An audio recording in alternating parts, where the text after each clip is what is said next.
Clip number 51، اس میں آپ انشاءاللہ قرآن پاک کی سورہ بقرہ کی آیت نمبر 151 سے لے کر 153 کی تلاوت، ترجمہ اور تفسیر قرآن صراط الجنان سنیں گے۔ بسم اللہ الرحمن الرحیم۔ ترجمہ: اللہ کے نام سے شروع جو نہایت مہربان رحمت والا ہے۔ کما ارسلنا فیکم رسولا منکم یتلو علیکم آیاتنا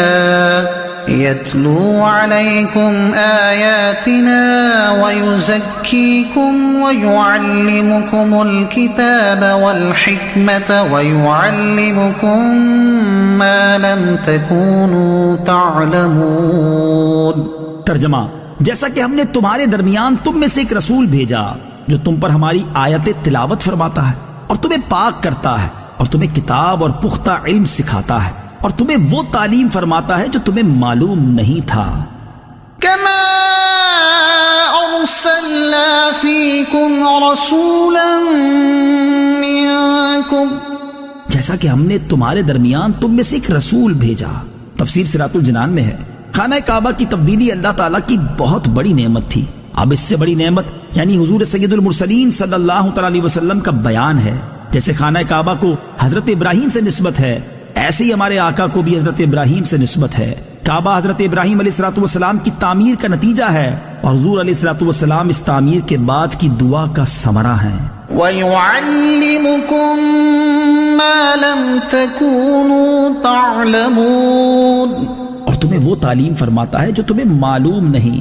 تفسیر صراط الجنان میں ہے، قرآن اور احکام الہیہ جو ہم نہیں جانتے تھے وہ تاجدار رسالت صلی اللہ تعالی علیہ وسلم ہمیں سکھاتے ہیں۔ فاذکرونی اذکرکم واشکروا لی ولا تکفرون۔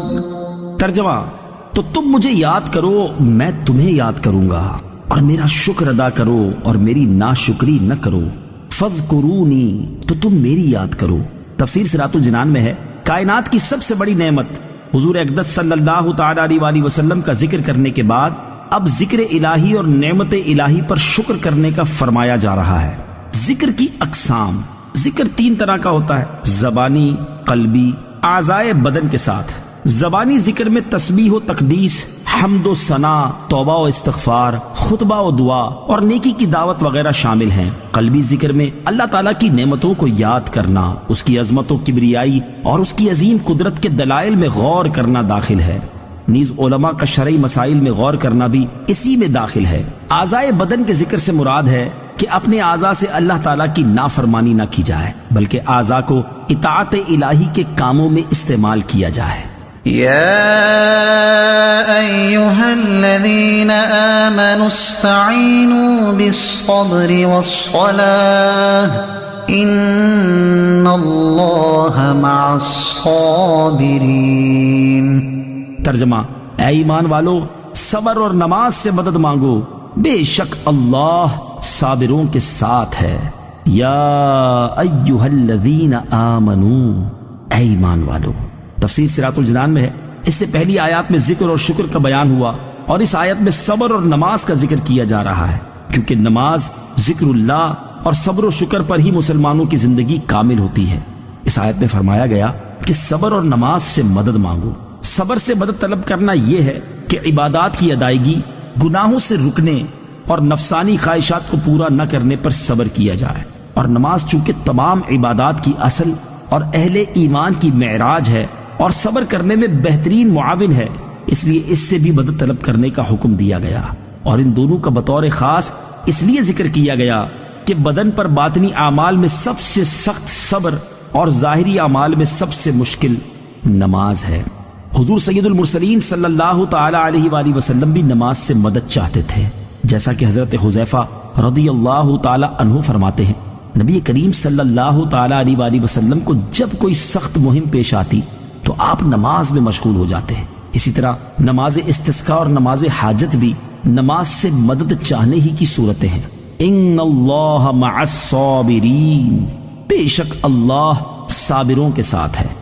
حضرت علامہ نصر بن محمد سمرقندی رحمت اللہ تعالی علیہ فرماتے ہیں، اللہ تعالیٰ اپنے علم و قدرت سے ہر ایک کے ساتھ ہے، لیکن یہاں صبر کرنے والوں کا بطور خاص اس لیے ذکر فرمایا تاکہ انہیں معلوم ہو جائے کہ اللہ تعالیٰ ان کی مشکلات دور کر کے آسانی فرمائے گا۔ غیر خدا سے مدد طلب کرنا شرک نہیں۔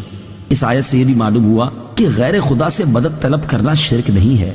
اعلیٰ حضرت امام احمد رضا خان رحمت اللہ تعالی فرماتے ہیں، خدا را انصاف، اگر یہ آیہ کریمہ ایاک نستعین میں مطلق استعانت کا ذات الہی میں حصر مقصود ہو تو کیا صرف انبیاء علیہ السلام ہی سے استعانت شرک ہوگی؟ کیا یہی غیر خدا ہے اور سب اشخاص و اشیاء وہابیہ کے نزدیک خدا ہیں؟ یا آیت میں خاص انہی کا نام لے دیا ہے کہ ان سے شرک اوروں سے روا ہے؟ نہیں، جب مطلقاً ذات احدیت سے تخصیص اور غیر سے شرک ماننے کی ٹھہری تو کیسی ہی استعانت کسی غیر خدا سے کی جائے ہمیشہ ہر طرح شرک ہی ہوگی، کہ انسان ہوں یا جمادات، احیاء ہوں یا اموات، ذوات ہوں یا صفات، افعال ہوں یا حالات، غیر خدا ہونے میں سب داخل ہیں۔ اب کیا جواب ہے آیہ کریمہ کا؟ رب جل وعلا فرماتا ہے وَاسْتَعِینُوا بِالصَّبْرِ وَالصَّلَاةِ، استعانت کرو صبر و نماز سے۔ کیا صبر خدا ہے جس سے مدد یعنی استعانت کا حکم ہوا ہے؟ کیا نماز خدا ہے